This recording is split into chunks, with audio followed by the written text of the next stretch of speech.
Emma was a quiet, thoughtful girl who loved books more than parties.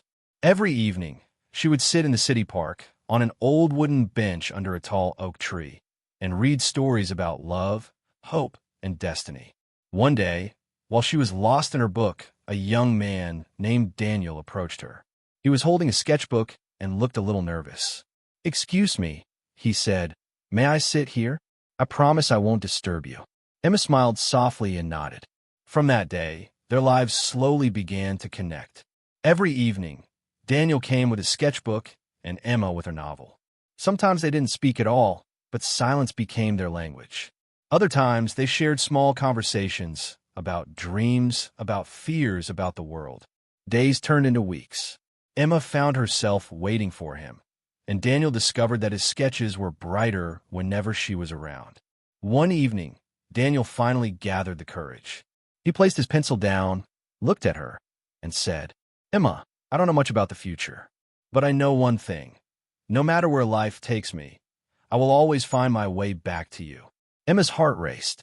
She didn't reply with words, just a smile that said everything. That bench became their world. But life is never simple. Daniel got an opportunity abroad, an art scholarship he had dreamed of for years. He didn't want to leave Emma, but she encouraged him.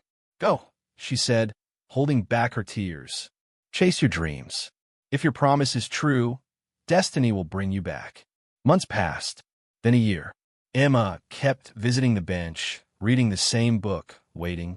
People noticed her, an ordinary girl holding on to extraordinary hope. Seasons changed, spring blossoms, summer heat, autumn leaves, winter snow, but Daniel never came. One autumn evening, after 2 years of waiting, Emma finally stood up. She whispered to herself, "Maybe some promises are not meant to be kept." But just as she was about to walk away, a familiar voice stopped her.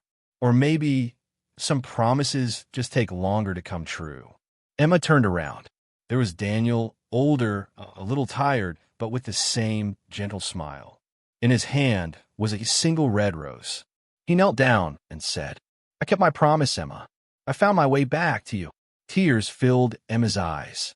She dropped her book, ran into his arms, and the world seemed to pause. The old bench under the oak tree, which once held memories of waiting, had now become the place of forever. And from that day, they never sat on that bench as strangers again. It became the bench of promises fulfilled,